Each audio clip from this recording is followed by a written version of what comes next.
The General Assembly will now hear an address from His Excellency Úmaro Sissoco Embaló, President of the Republic of Guinea-Bissau. I request protocol to accompany His Excellency.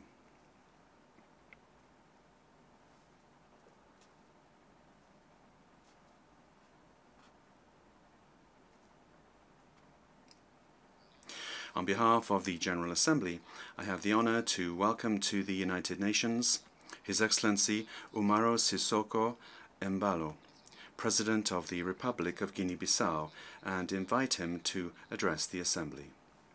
Muito obrigado. Thank you, Mr. President. Mr. President, Mr. Secretary General, heads of state and government, ladies and gentlemen,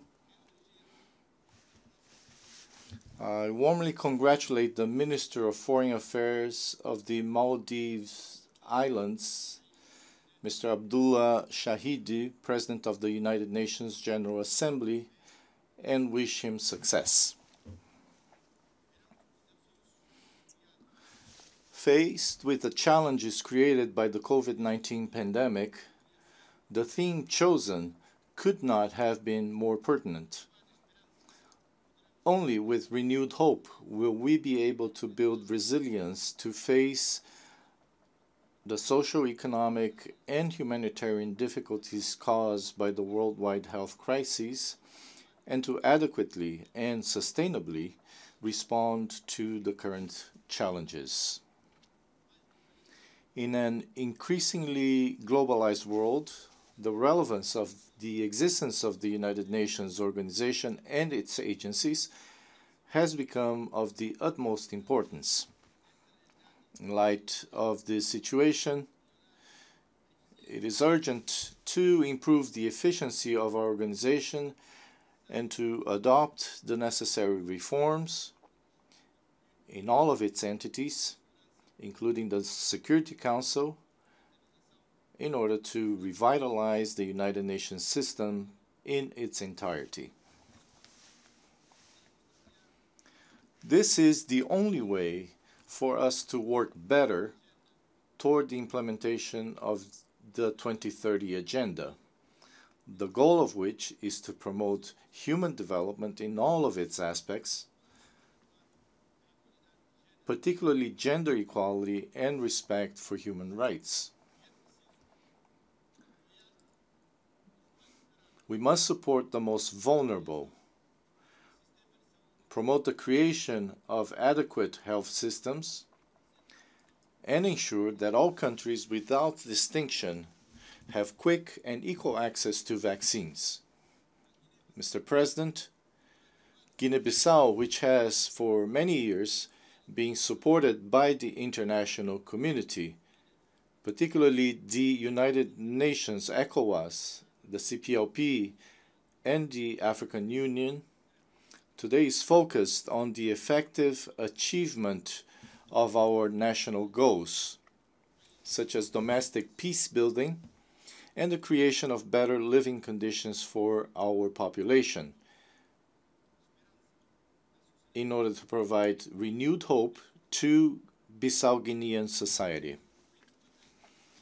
In this context, and in light of the completion of the United Nations mission to Guinea-Bissau, mandate in our country late last year, I wish to take this opportunity to thank the Secretary General of the United Nations, Mr. Antonio Guterres, and all of Guinea-Bissau's friends and partners for their support, and to affirm that we have taken over, through our own efforts, the main responsibilities of the state, thus ensuring political stability and the proper functioning of our country's institutions. Mr. President, the problem of climate change is an irrefutable reality, while it is felt more frequently and with greater impact in small island developing states, which include Guinea-Bissau. It is a permanent challenge for all nations. Therefore, our country has developed a climate change adaptation plan for the medium and long term, and extended our national land and marine protected area system to cover more than 26% of our national territory. Before concluding my remarks, I would like to reaffirm our country's commitment to work with our development partners and the international community in general to find innovative, inclusive, and feasible solutions for the current challenges posed by the COVID-19 pandemic. We fully believe that together we are able to provide renewed hope to our peoples and to build a more solidary and fraternal world. Thank you, Mr. President, Mr. Secretary General of the United Nations. Thank you.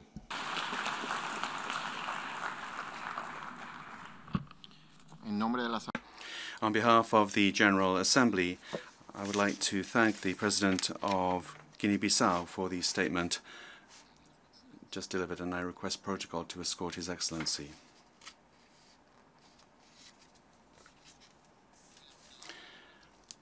I now give the floor to the distinguished representative